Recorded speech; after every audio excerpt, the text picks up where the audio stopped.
this session, and you can take Eleanor's slides as my introduction.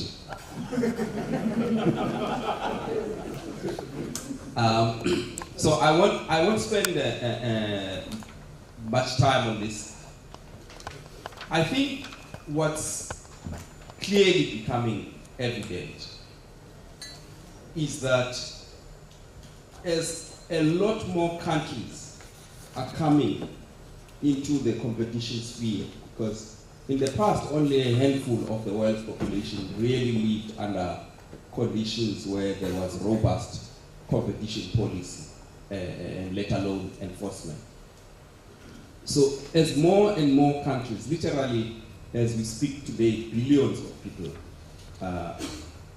are living in countries where there is competition policy of some sort. And what this has done is to enrich and expand the debates within the competition community, because the community is larger and is much more complex and is bringing in a lot more context. There are now questions being asked from policymakers about exactly what is this role of competition policy to deal with our most immediate and enduring problems, whether it is unemployment, inequality, or poverty. And it's not enough to say that the competition process will take care of that, because I think often enough the answer has been, well, the efficiency of the market will make sure that the best firms survive, and the winner will take whatever is remaining of the market. And I get a sense that a lot more people in academia and policymakers and enforcers in developing countries especially are saying outcomes do matter. So this is why we go back to the competition policy to say, is it giving us the outcomes? And I've said in the past that actually if it doesn't give us the outcome, then there's no point in pursuing it. So there is no moral obligation to have competition laws if they don't work for you. And that's why we have to ask this question all the time. Whether markets do actually work for the people. If they don't work for the people, they must be transformed to work for the people. Otherwise, there's no point in having them. So this is why we stretch ourselves to find answers. So a lot has been said already about South Africa, so fortunately I don't need to say much about that. Except one thing, perhaps, which I think is a huge context for us, and I suspect is common amongst many developing countries. And that is that there is an assumption in competition policy that all what this is about is a level playing field. So we're starting from a level field, we are starting a race together. What we've learned is that, in fact, there is no such a thing as a level playing field. Some firms start with certain advantages. So history does matter. So whether a firm got these advantages through some kind of state support or some kind of an early adopter of innovation, one way or the other, firms will emerge at a particular point in time and they will have all of these advantages. And the real issue is whether the impact of this on the population is aiding distribution or frustrating distribution. These are the questions that we are asking. Because large firms become gatekeepers. So what about new players? What about small and medium enterprises? What about their ability to enter markets? What about groups that have been excluded from markets and marginalized for one reason or the other? So to debate all of these fascinating questions and continue on the earlier debates that were set in the overall scene, we have a fantastic panel, and I'm not going to introduce them. You have the program, and their names and titles are there. So why don't I start then with Pierre? And if you could make your remarks, we've agreed. I think it's okay if you sit there. Thank you, Kurt and Pradeep, for this invitation. Although I find it increasingly hard to say anything new. A lot has been said already. The subject has been very well treated. So what I'm going to do is to probably repeat from a different angle many things that were already discussed. I would like to structure my remarks in two parts. First, the issue of a paradigm shift in competition policy, which for me links to the why question. Why are we discussing this? Why should competition law and policy try to promote inclusive growth? What kind of standards for competition policy? And of course, after the why question, the how one should proceed about it, not in terms of enforcement, but even in terms of actually defining how this could be put in place. And the why question I don't find actually straightforward, because in fact all policies, all public policies have distribution effects. But if the primary goal is not distribution, adding distribution as a specific objective may well weaken the pursuit of the primary goal itself. So we need to be clear about how these objectives of economic efficiency, the size of the pie, and inclusiveness are related or aren't related. You probably know the Timbergen principles of economic policy, which suggest that when there are n independent policy objectives, we need n independent instruments to pursue them. Or we have to face trade-offs. And the question is whether we want trade-off here in that case. Do we want to trade off economic efficiencies for inclusiveness in whatever way? Isn't it a better idea to really disconnect the two and find instruments that can help us reach these objectives in a better way? I think it's a question that couldn't be ignored for competition policy as well. So in a way, this question about the standard of the competition policy, the paradigm shift in competition policy, hinges on this secular question of potential trade-offs between efficiency and equity, because inclusiveness has a lot to do with equity, and how many effective and independent instruments can be mobilized to reach these objectives. So what do we know about these trade-offs? Well, we know from experience, and this has been mentioned in the previous discussion, that the trickle-down vision has limits. Over time, economic growth has been recognized as more powerful than redistribution to reduce poverty, indeed, but we also know that it has come with increasing inequality, and that the relationship between inequality and growth is a complex one, a two-way one, and this is why we need such concepts as inclusive growth. The fact that the concept exists shows that growth by itself may not be inclusive enough, and that's the proof that there are complex relations between the two. We know that there are dimensions of inequality that negatively affect efficiency over the short, medium, and long term. For example, long-term unemployment, lack of access to good quality basic services, such as infrastructure, education, health, lack of access to financial services. Recognizing this and acting on it might actually help reconcile broader public opinion that the definition of efficiency that is pursued as an objective is not exclusive and recognizes the sometimes deleterious impact of rising inequality. Probably more controversially, there are also dimensions of efficiency that may increase inequality and weaken the political economy that supports the quest for efficiency. This also has been mentioned in the earlier debate, notably by Frederick Jenny, when he mentioned the lack of labor mobility. I think it's a very serious issue in democracies.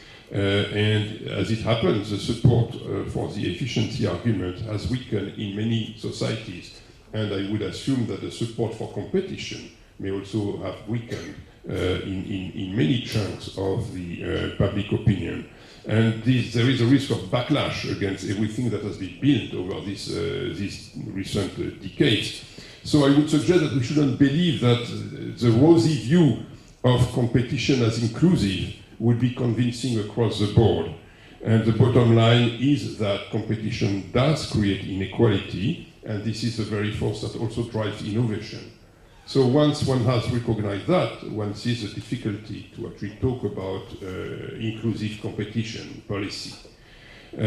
Scholars and policymakers recommend a focus on equality of opportunity, and this has been mentioned here, notably by Elena Fox and others. I would like to comment a little bit on that, because there are socially created opportunities. And the way to create the equality of opportunity in that area is the lack of discrimination, fighting any discrimination. But there are also natural differences in opportunities linked to talent, education, not only access to education by the returns to education and the capacity to benefit from education at an individual level, location, qualification. Competition allows the holders of talent to extract value from it and provide them with powerful incentives to do so. But even in a world in which we would have perfect equality of opportunity, that wouldn't be stable over time, because some people are more able than others to benefit from opportunities. And when they have done so, they become richer, they have access to more possibilities. And they build their success over time. And then you don't have equality of opportunity any longer. So I do personally believe in equality of opportunity, but we shouldn't simply sit there and believe that we have solved the problem. We need to constantly check that opportunities are there for those who were not able to take them in the past. So like for growth, it is likely that a competition policy will in general face trade-offs, and that its relationship with inclusiveness is complex and contingent. Problems with the generalistic view that competition is inclusive is that people participate as producers in their capacities, as employees, as proprietors, as shareholders, so that favoring transfers from producers to consumers, which is what competition is expected to do, has ambiguous, complex, and special sector contingent effects on overall income distribution. Moreover, when the government is the main buyer of various goods and services through regulation and ownership, any antitrust violation rent paid by the government to monopolists is ultimately financed by the tax system. And the tax system is progressive in most cases. So there are very difficult relations between the two. So the view that competition policy is progressive and inclusive is probably overall valid much more in developing countries, where the means of production are concentrated in a relatively few hands, where labor is not very mobile, where trade barriers are important, where regulation is omnipresent but poorly implemented, where capital markets are poorly developed so that interaction with capital mainly concerns employees and consumers. This is much less systematic in developed countries. So indeed, there is a good case in developing countries that competition policy will be more naturally inclusive. So let me end with a few remarks on the how we can proceed. It seems to me that recognizing the complexity of the link between competition and inclusion suggests that we should have much more market-based studies, much more understanding of how market works. And each market will be different in each country. And we need to collect much more competition policy with research. Not only because we need researchers to help analyze how markets work for the poor and for the people, but also because right now the academic world doesn't invest enough in the understanding of competition. It is very striking that in economics you have so little studies about actual competition and about the link between competition policy and development. So that's something that requires some incentives. And I was encouraged that President Sikri mentioned that he was increasingly working with universities. I think that is really the way forward. We need more research on how market works. And especially at a time when we have new markets, the digital economy is creating new challenge of an order that is totally unexpected and poorly understood. So we need much more research on that. Research done by the local researchers. It is what my institution, GDN, the Global Development Network, is actually doing, and it does also this through raising the capacity of local researchers. I would propose that competition policy is a very important area to focus research on, to better document what needs to be understood about markets on a specific market basis. Thank you. Thank you. Discussions of this. So right now, I just want to get the views of all panelists on the table. Hopefully, there will be time to have a little bit of a discussion afterwards. That's always the aim. So, my panelists, there is a beautiful lady in front of us. Please do watch her. We've given those flags to her for a purpose. Otherwise, we would need to change the timekeeper and get you a face that's not so pleasant to look at. Thank you. Thanks. I'll prefer to use the bully pulpit.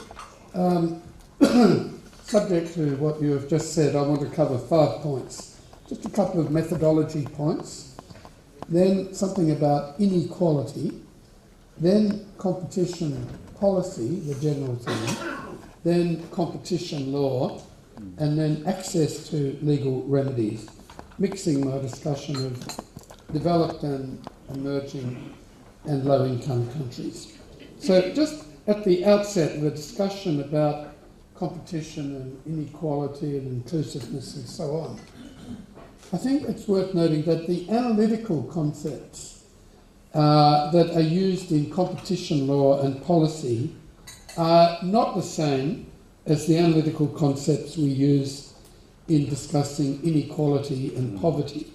Competition is about discussions are about consumers, producers, the firm, the suppliers of labour, capital and other inputs, about consumer choice, markets, competition, and the maximisation of output. Inequality and poverty talk about different things, about the distribution of income and wealth, about the stratification into deciles, quartiles, and so on, from high to low. They talk about opportunity and capability. And as a result, it's very difficult to link the areas. There's a mismatch of concepts which make this whole discussion quite difficult. For example, it's very difficult to translate discussion about the effects of competition law into effects on income distribution. And the problem is made more difficult by difficulties of determining the actual incidence, the true effect of a decision in the light of the fact that the seeming impact of a decision, the immediate impact, may be passed on. So in tax policy, there's a discussion who pays the tax. That's not who necessarily bears the burden. Similarly, in competition law, if you're talking about the impact on income distribution, you need to get in more deeply into incidence. Now, one other point is that when we're talking about who gains and who loses from the exercise of market power, it's again not so simple. If a firm has market power, who really benefits from it? Is it the shareholders? Maybe it's the executives and the employees and the unions. There may be other stakeholders. And some of the stakeholders, for example, shareholders, they are these days a mix of better off and worse off people. So it is just a somewhat, I think we should bear in mind, it is somewhat difficult to progress this discussion in depth. Now, having said that, it doesn't mean that in the real world of law enforcement and policy making, that there aren't a number of quite clear, unambiguous things that competition regulators should aim at and to expect to get good results and to bring benefits to all, including low-income people. Okay, inequality. Now, this incidentally overlaps with discussions you have about competition policy and poverty, competition policy and inequality. I suppose there's a little bit of a difference in that poverty is the bottom 10, 20, 40%.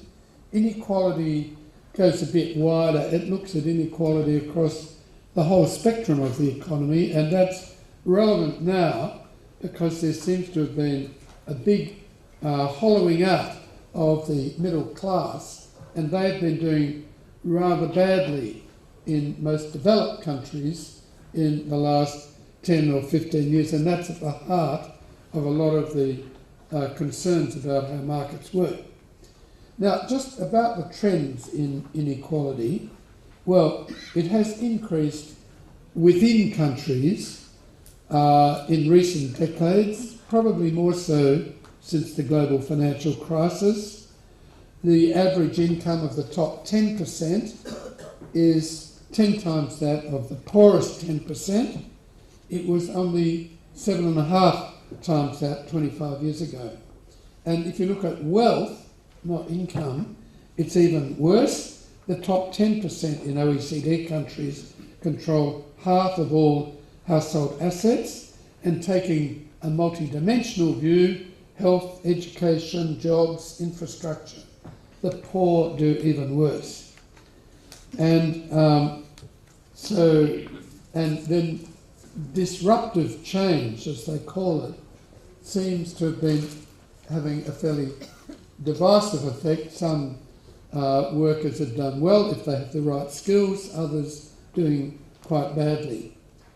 And in developing countries, of course, it's the same. The Gini coefficient in most developing countries has worsened and is at high levels. There's some exceptions, but most places it's gone up.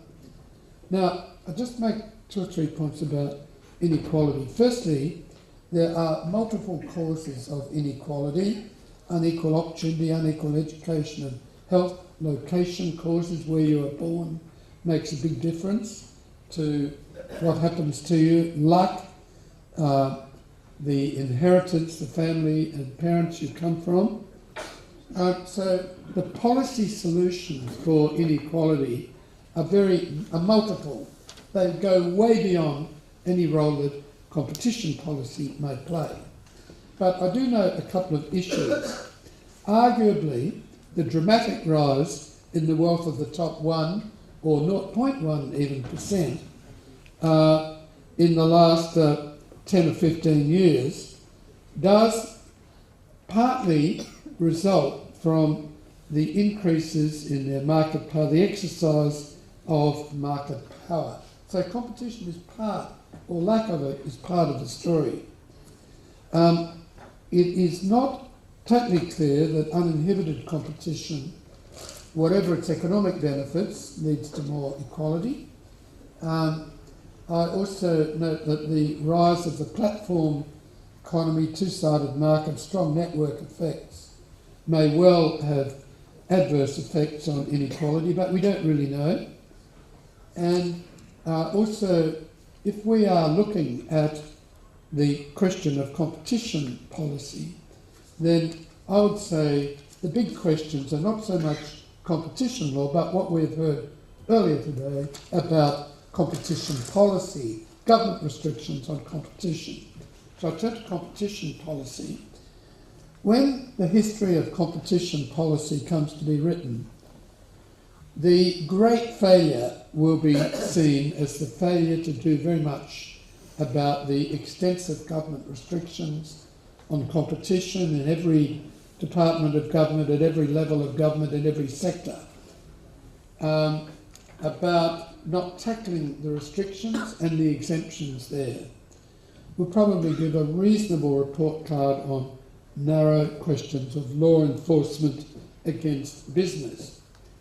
And in regard to inequality, I think we should note that the anti-competitive government policies and practices are principally driven by the rich and powerful and using their influence. And so it's not surprising that, quite apart from the bad economic and resource allocation effects, these restrictions are especially harmful to the poorer parts of society generally.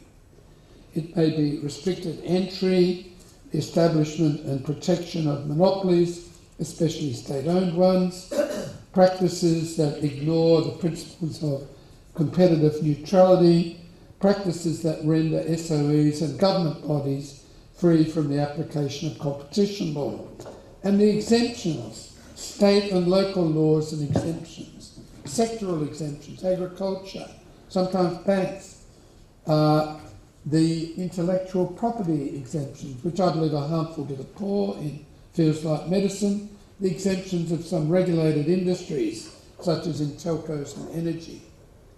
So the policy answer for regulators is partly what we've heard, advocacy. Now, there isn't time to go into that immediately, but I just want to say that I do believe that much of the discussion that has been held at these forums about advocacy misses the point politically.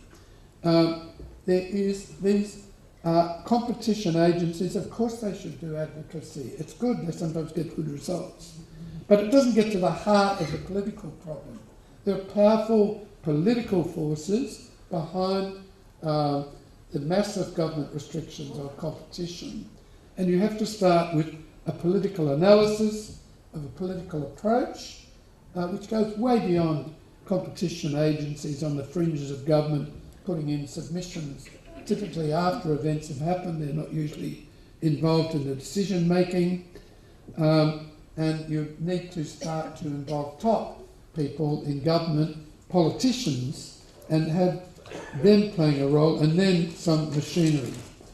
Now, just briefly on competition law enforcement, I just want to say that I do think there is plenty of scope to reorient it without changing its character totally, to give higher priority to the goods and services that low-income people tend to use.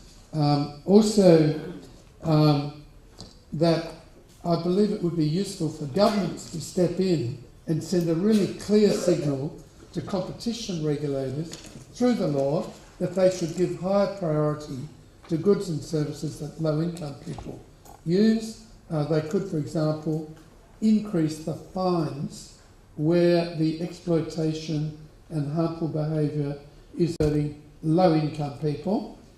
The market studies, as has been suggested, should look a bit harder at low-income questions and should recognise that low-income people are often the least able to protect themselves against anti-competitive behaviour. Well-off people, they've got more mobility, more intelligence, more ability to exercise choice. They'll often get a better deal anyway from business because they're well-off. We should focus a bit more on the capability of low-income people to deal with exploitation. Also, we need to look a bit harder at buyer power in this situation. The fact is, it's been touched on a little bit today, that to attack poverty, we have to look at consumers, but we also have to look at producers and employees, and sometimes these are greatly harmed by anti-competitive mergers and behaviour by buyers. And so I would put somewhat more emphasis on the application of competition law to buyer behaviour. And finally, as I always say when I'm a quarter of the way through my speech, finally, we need to look at the procedures and processes in competition law. Access to justice is extremely difficult for poor or low-income people. It's very costly. The processes are very complex and costly and difficult to navigate through. We need to do something about that. There are plenty of things done around the world on improving access to justice. Maybe governments could start giving some financial assistance to pro bono type legal activities, to community legal enterprises, and there are other ways of getting cheaper access to justice. Thank you. Thank you, Alan. Another rich input, and the only thing to change from the following panelists is that we don't use the words finally or in conclusion. Or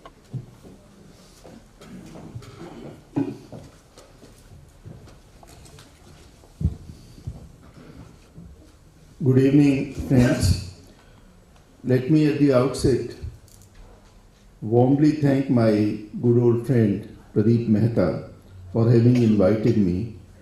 It's always a privilege and honor to have been invited by him, and more so this time to share the platform with such distinguished panelists, many of whom I have been interacting earlier when I was chairman of the Competition Commission, Professor Ellen Fels and many others.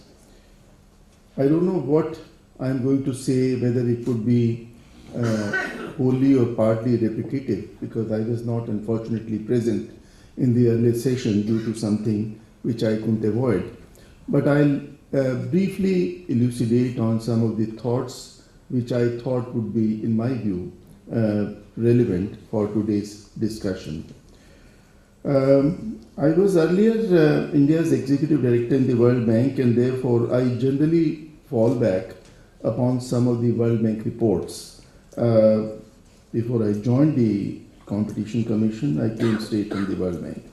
Now, in the latest World Bank report, the competition policy is defined as follows. Competition policy is the set of policies and laws that ensure that competition in the marketplace is not restricted in such a way as to reduce economic welfare. So therefore, it stresses on competition policy being focused and aimed at enhancing economic welfare. In practical terms, competition policy usually involves two pillars. Pillar one is the promotion of measures to enable contestability, firm entry and rivalry. And pillar two is the enforcement of antitrust laws, typically rules against abuse of dominance and anti-competitive agreements and merger control.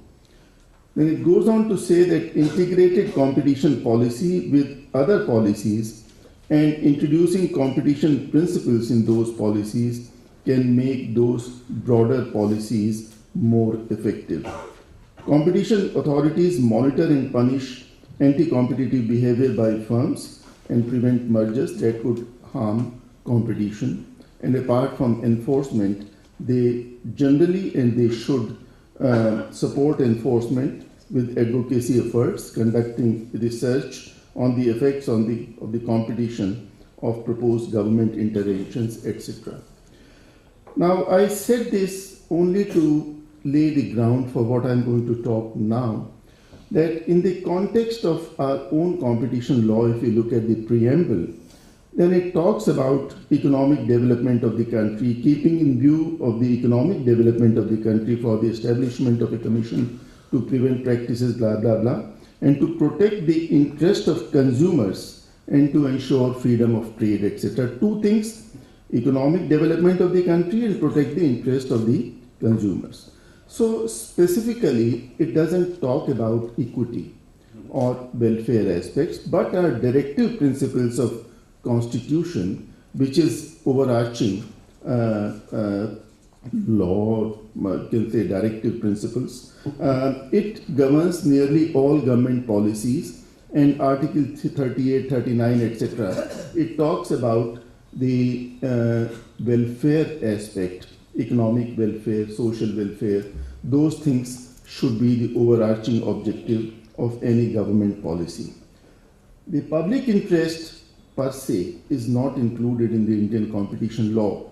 In many other jurisdictions it is included, and I missed what was discussed about South Africa. I heard a brief mention of it, but I must congratulate the South African authorities that they are having an amendment shortly, where the purpose is to promote and maintain competition in the country in order to promote economic development and employment, to advance the social and economic welfare of South Africans, and to ensure that SMEs have an equitable opportunity to participate in the economy, and to promote a greater spread of ownership, in particular to increase the ownership stakes of historically disadvantaged persons.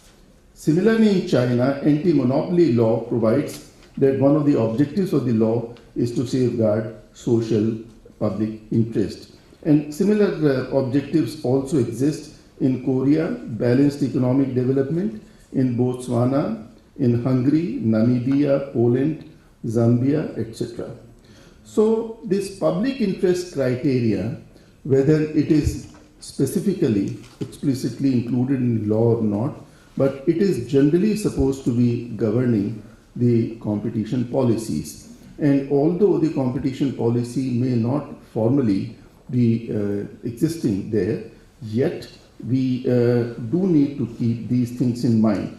Now, we have to bear in mind that according to the World Inequality Report and many other reports which are being talked about in media these days, the figures are alarming.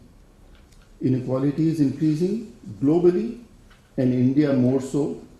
Globally, 1 billionaire is created every 2 days. There are 2,043 billionaires worldwide, and their wealth is increasing at a very rapid pace. 762 billion, the wealth increased dollars in just 12 months. And 2/3 of this wealth, according to the assessment, is the product of inheritance, monopoly, and cronyism. And cronyism is important, and competition law and policy has to look at this. In India also, the top 0.1% earners have captured more growth than all of those in the bottom 50% combined. The middle 40% have also seen relatively little growth in their incomes. And the effect on the poor, the marginal sections of society, and the women is probably the most enhanced and the gravest of the impacts of all these matters. What Professor Stiglitz once mentioned is relevant in this case when he said that more successful firms may not only be those who are more able to produce goods that consumers love and to do so at lower cost, but rather firms that are better able to create and exploit market power, including taking advantage of consumers, and those are more successful. And therefore, the efforts, the endeavors of the competition agencies have to be to disgorge, to take out those effects from the economy and to make sure that the consumer welfare, wherever it is eroded, is taken care of. My last and final point, I know what the chairman just mentioned, last and final and conclusion and all these have to be avoided. I noticed a beautiful lady has just shown me the red flag. So I'll try to be brief. There was a talk in Pradeep's mail to me about prioritization, and what Ellen just now said, I've been contemplating for quite some time. It's very important that those sectors which are of greatest interest or impact to the poorer and marginal sections of society must be looked at in terms of priority. the Competition Commission of India and most of the other agencies, they have limited resources. For a country like India and just one central presence in Delhi, you have to prioritize your resources. And I would argue that the resources should be focused more on those areas, for example, agriculture, agriculture inputs, fertilizer, seeds and agrochemicals, the output, the processing, the storage, the upstream and downstream elements of the chain, essential food items, clothing and shoes, housing, education, books and stationery, health services and medicines, transportation, telecom, and access to services. Access to services would include even the government services. Now, it's important that when we talk about health services, for example, and we are having, let's say, insurance of 10 crore poor families with 5 lakhs per family, that we also develop our infrastructure in a manner that they are able to avail of those facilities. And this would mean that the elements of competition policy and competition law should be so designed, the architecture, and also so the enforcement, that both the insurance as also the health services, the infrastructure, is able to take those services to the poor. The competition law and policy should also benefit government procurement, public procurement, because whatever money is saved could be used for infrastructure and delivery of public services, for generation of employment, and all these factors would also necessitate that there is adequate advocacy effort among the stakeholders who should know now that what they can do, they cannot get away with it. And finally, the access to the economic corridors.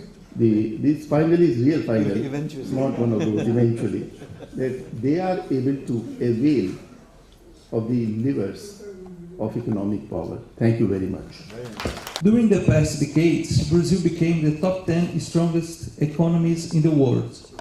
The redemocratization, the financial stability, the privatizing reforms, and the opening of the market were the watershed for a new Brazil that was rising. Social reforms and social assistance programs had taken millions of inhabitants out of poverty level. The internal market had prospered, and Brazil could surpass the financial crisis from 2008. In 2009, The Economist magazine ran a cover story illustrated with the image of Christ the Redeemer taking off like a rocket, signaling a promising direction for the economy. But populist governments, which were commonplace in Latin America, especially in the 2000s, didn't implement greatly needed reforms, such as political, taxation, labor, and social security. Moreover, the facilitation of personal credit provoked the indebtedness of the families, the increase in public spending, especially the payment of civil servants, the barriers imposed in global trading that moved Brazil away from the global values chains, as well as mistaken alliances among Brazil and several countries based on ideological and political bias. But above all, a policy of playing favorites that privileged and transferred vast amounts of public funds to those companies and individuals with a close relationship with the government body. Altogether, this led Brazil to the worst economic and social crisis of its history. Has Brazil blown it? This was the title of another The Economist cover story from 2013, with the image of Christ the Redeemer as a falling rocket, in which the magazine pointed out the signs of the crisis.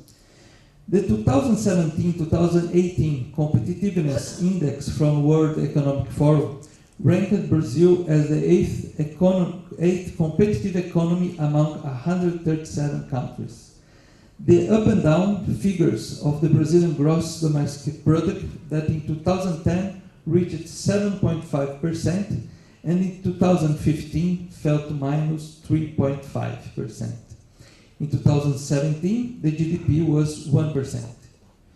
We can list some topics that negatively affect the productivity and thus the competitiveness of the Brazilian economy. Infrastructure problems, such as high costs related to energy resource for industries, and low quality of railways, highways, seaports, and airports that increase transport costs and reduce competitiveness, as well as excessive bureaucracy with unnecessary laws and regulations. A closed economy for international trade and barely inserted in the global chains of production, which increases costs and reduces the quality of domestic products. A low quality of education, especially in public schools, that does not prepare individuals for the insertion into the formal economy in the age of Industrial Revolution 4.0. Serious problems of public safety and corruption that have increased the costs of the domestic industry and have made it even more fragile for global competition. Regulatory authorities chosen for political bias to the detriment of the technician. Cartelization problems, especially for public tenders, and often in vertical collusions with the bidder. Finally, cases of abuse of dominant position, mainly by incumbents, something that deserves more attention by competition authorities. This is definitely the case in developing economies, where the dominance can produce even more damage to the competitive environment than cartels, and it is much more difficult to detect.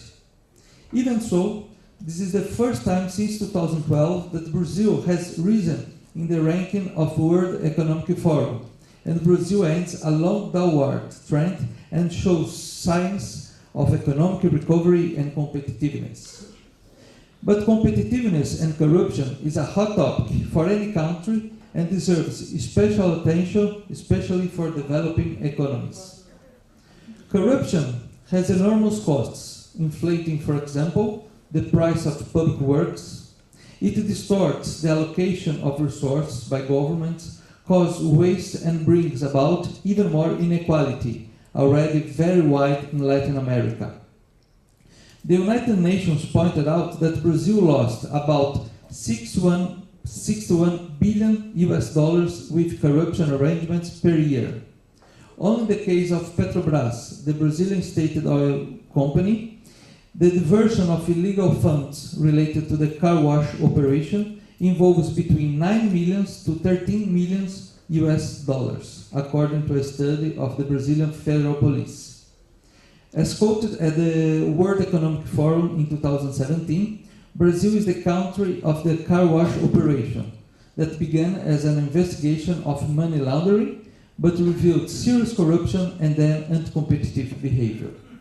At least Brazil appears as an example of how corruption can be investigated and condemned, even important politicians as well as owners and managers of international companies. Competition law and policy can promote inclusive growth by ensuring equity through competition. But what exactly would be the way to implement it in Brazil? According to the 2018 OECD Economic Survey in Brazil entitled Towards a More Prosperous and Inclusive Brazil, the adoption of measures in 5 areas would make Brazil grow more for 15 years at an average of 1.4% higher per year. The reforms would have a 21% effect on GDP. The reduction of trade barriers would bring the GDP to 8%. The impact with the improvement in business environment would be of 5%. Greater competition in the banking market would be of 3%. Reducing corruption would have an impact of another 3%. A more efficient government machine would contribute to 2%. The World Bank survey entitled Employment and Growth, the Productivity Agenda, shows that if Brazil opened its economy further and invested more in productivity growth, 6 million Brazilians could rise out of poverty. The GDP could increase by 1% and approximately 400,000 new jobs would open. To support this opening, it would be necessary to implement a whole agenda of reforms aimed at increasing productivity that Brazil has been delaying for decades. To radically simplify the tax system, to review fiscal incentives, to cut subsidies, to increase competition in the economy and in the financial system, improve education and training of workers, improve the management of the state apparatus. At the same time, companies will need to become more productive, adopt new technologies, and seek integration into global value chains. The report also shows that if the reform agenda is not implemented, the growth potential of the Brazilian economy will decrease over time. From close to 2% this year, it will shrink to 1.3% by 2030. The social gains seen at the beginning of the century would be reverted. Observing what was happening in the last 30 or 40 years in Brazil, the use of machines, the schooling, and the number of workers has increased. However, the per capita income of Brazil is still 25% that of the United States of America, the same as in the 1980s. This percentage should have decreased and did not because productivity fell. In Brazil, grows as in the last 30, if Brazil grows as in the last 30 years, it will not reach the per capita income of Chile. But if, in the next 3 decades, Brazil is able to increase its average growth by 1%, it can deliver Spain's per capita income. According to the Brazilian Secretary of Productivity and Competition Advocacy of the Ministry of Finance, you can gain competitiveness by closing the market, but companies are not necessarily more productive. A sector policy should help the industry to be productive, and that should lead to competitiveness. All efforts are necessary to rebuild and reinforce the competitiveness and inclusiveness in Brazil by transforming Brazil into a safe and attractive economy for business investments. Doing this, it will be possible to revert the scenario that is currently seen. Across 109 economies, the World Bank 2018 Doing Business Survey ranked Brazil at 125. There is no one-size-fits-all for applying competition law and policy that serves all countries. Brazil's example demonstrates that each country must consider its level of development, the stage of its economy, and its characteristics, such as trade liberalization, industry competitiveness, and the quality of education of its workers. Then each country can define its own competition paradigm and its own contours to apply the best tools and experience to promote inclusive growth. Thank you. And I'm going to talk a little bit about facts of India. At this point, I'm going to actually promote my book, which is not yet published. It's going to be published in a few weeks, hopefully a month or so. Oxford University Press. The title is Lost Glory, India's Capitalism Story. I'm looking at the proofs now. It puts me to sleep. I hope it doesn't have the same effect on the purchasers, but that's a different story. But in that book, I'm actually looking at 65 to 70 years of India's economic performance from 1950 to the 1950 onwards to the middle of the 2015s. So 65 to 66 years of data. And one of the things that I've done is looked at growth over that period. Economic growth. Both growth rates as well as per capita growth rates. The second thing that I've done is I've looked at industrial efficiency. The third thing that I've done is I've tried to explain the relationships between efficiency and growth, and then also competition, policy, and efficiency, basically. And therefore, now I actually appeal to my sort of honorable chairman of the roundtable that outcomes do matter, and so therefore I'll try to present a few aspects of outcomes, and I'll keep my comments brief. The second thing that I'll do after I finish these little empirical sort of regularities is also talk about what Professor Fox talked about. Inclusiveness has to be a passion or whatever it is, and I'll basically suggest a few ideas as to how, from one's perspective, one might think about the inclusiveness issues in terms of competition policy. Number one is, by and large, there has obviously been increasing growth in India over the last 65 years of from the time we became a republic. India's growth rate for the first 50 years was 0.5%, colonial times. Between 1950 and 2015, the average growth rate was about 5%. So a factor of 10. That's not the point. The point is, efficiency has also increased over time, but the more important issue that I look at is, once I look at the relationship between the introduction of competition policy in 1991 by the lowering of the entry barriers, which is essentially what licensing did, and that is the most fundamental sort of competition policy reform that India has ever had. You look at the relationship between the introduction of competition policy and efficiency, there is a strong, positive, and significant relationship. So that is empirical regularity number 2, and that's an important finding. Now, this is a tale of two contingencies. The first contingency is, from an outcome perspective, competition policy has had an impact on India's industrial performance and economic performance. The second, the bad now. Indian efficiency has never actually reached attainable levels.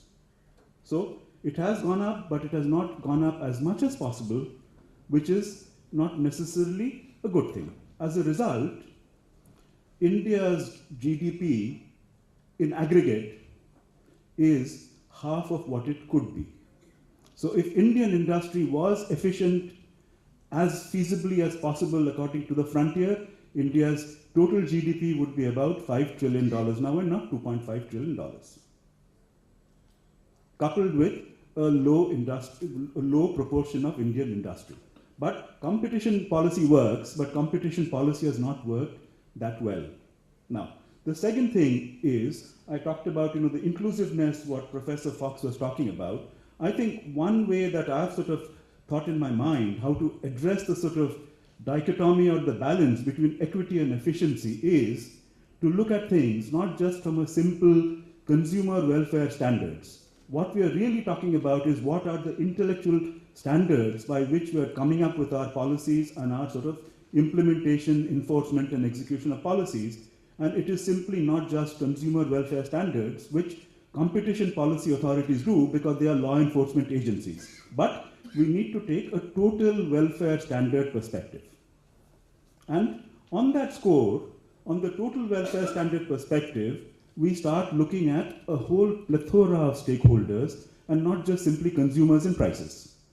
We look at employees and wages, we look at offices and jobs, we look at locations, we look at technology diffusion. You have a whole plethora of factors that go into looking at it from a total welfare standard. And I think in the previous US administration, the total welfare standard actually started to be applied in terms of looking at sort of merger policies. For example, the AT&T and the T-Mobile merger was actually not allowed because they started looking at it from a total welfare perspective as opposed to simply prices of prices of mobile calls or termination calls. They started looking at the wages in the telecom sector as well, and the loss of jobs, the loss of tax revenues, and so on and so forth. If you look at the total welfare standard, that is one way of essentially then trying to address the issues between equity and efficiency in really looking at the outcomes from competition policy, specifically from an equity angle, and that hopefully is going to become more and more important. Now, I won't actually digress further into the literature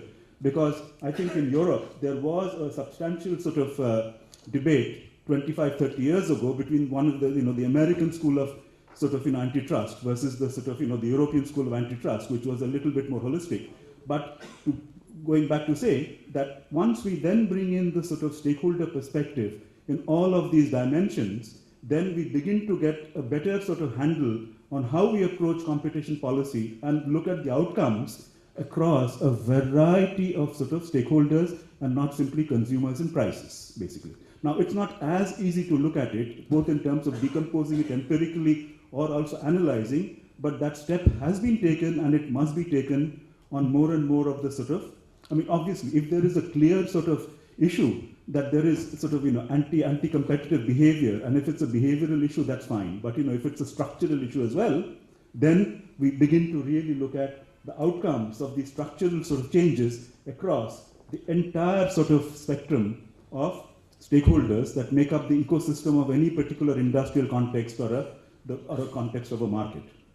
Now, I think there ends effectively my sort of mugged up peroration or my sort of, or my extempore speech, and I think I've met the time standards, Right, thanks.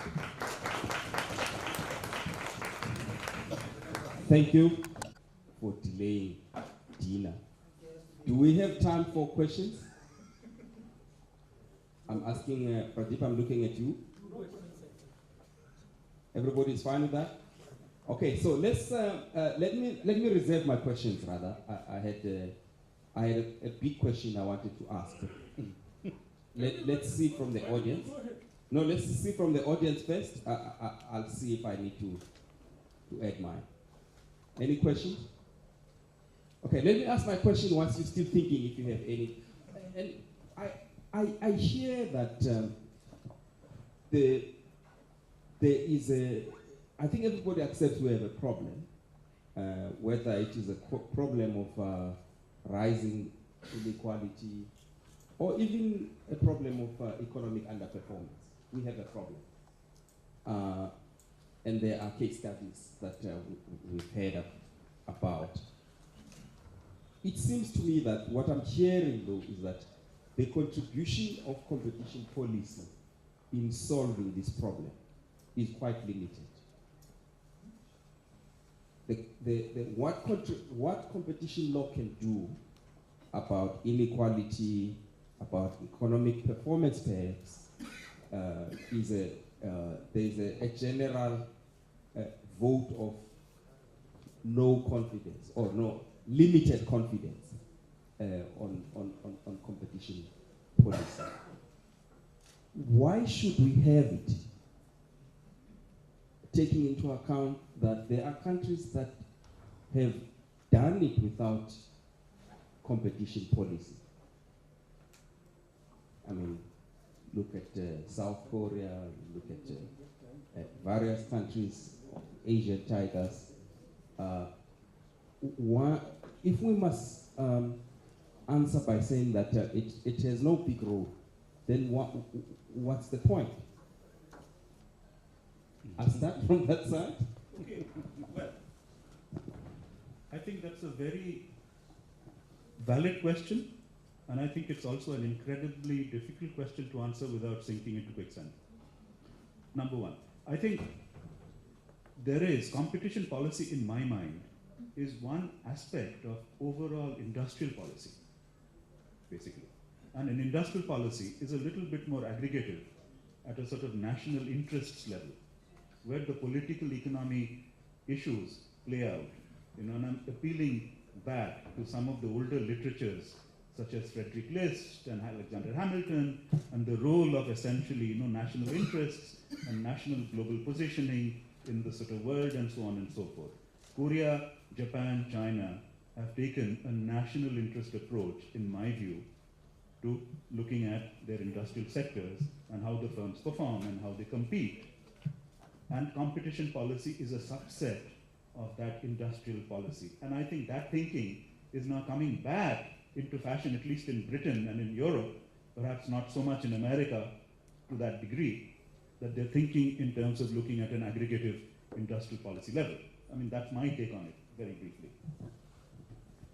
I would suggest given even wider than that and consider competition policy as a policy dealing with markets and with how markets work, not only on industry but on a whole set of economic activities. And I would argue that competition policy should target market efficiency, but define efficiency in a way that takes into account the positive externality between inequality and efficiency. As we all know, that too much inequality is detrimental to efficiency. I don't think this is taken into account. So I'm not arguing that competition policy should deal with the trade-offs, but with a positive externality and have a comprehensive definition of market efficiency, which requires knowing markets And in that case, it will have a big role. Now, my final point, is that if we believe in inclusive growth, it needs to be into account all across public policies, not only by competition policies. And it has to be supported by the political economy of the country. So the discussion of whether competition policy should promote inclusive growth is always going to lead to the conclusion that competition policy will have little role to play, because it is part of a whole set of policies that need to target the same objective. And in this set of policies, the role of competition policy is to understand markets and to make them work better. Yes, I think that irrespective of the impact on equality and so on, that competition law and its application does bring general economic benefits to the community, and things would be a lot worse, including in terms of inequality, if we didn't have one. Where I think the biggest contribution, however, in this field is not so much the application of competition law, it's sort of going okay. It is not tackling government restrictions on competition, which are largely the product of the rich and powerful, and if we were more effective there, it would make a contribution to an inclusive economy. Finally, I think the public appreciates competition law and its application for a different reason than we think. We all talk here about the economic benefits of more competition. The public applauds competition regulators because they stand up to the most powerful forces in the community. And that's really what some of the applause is about. And incidentally, we should recognise that and kind of build off a bit of it, but use it to continue to get good economic results. Yes, you may, please. I just wanted to add that we are talking about the role of competition policy in the context of equity. And all that I wanted to add is, imagine what would have happened if there were no policy and no regulators. And think of a situation when at all the traffic lights where there are red, green, yellow, people would be openly, merrily going, passing through red lights and so on. Now at least there is a fear that there could be cameras, there could be police cops somewhere standing and watching, even if there is none. So at least there is some kind of a system where people are watching the regulator. So it may not have been that effective, but in terms of equity consideration, I think it's extremely important that the role of the regulator, competition regulator, and also the national competition policy that is recognized and given due importance. Concluding remarks? Very briefly, competition policy must promote industry with productivity and then competitiveness. And then the competition law. We are sure that the market works and the market is inclusiveness and promote the welfare of society. It would be unfair of you to expect me to summarize what's been very rich inputs this afternoon. There was even a book summarized, so can I give a summary of a book? I don't know. It's impossible. So I won't apologize for that. I will just express a few of the lessons that I've taken from myself. And that is, I think there is general acceptance that competition law should be thought about, interpreted, and enforced in a way that responds to societal challenges, and one can do this in many ways. Prioritization was mentioned as an example of how you could do this, but that actually competition law practitioners should appreciate that there is an intersection of all sorts of policies and interventions that combined would make the kind of change that we desire. So we must promise, but not promise too much. The second point that came across very powerfully, both in this panel and perhaps even in the previous panel, is that what we require more than enforcement is a lot more advocacy to deal with all sorts of problems, but this advocacy must be results orientated, must be very smart advocacy in the sense that it's not advocacy narrowly championed by a competition authority that's sitting somewhere in a corner as though it is a parapon of virtue, but it is integrated within the particular context, and one must have political sensibilities about it. So thank you very much to the panel, and if you can join me in thanking them.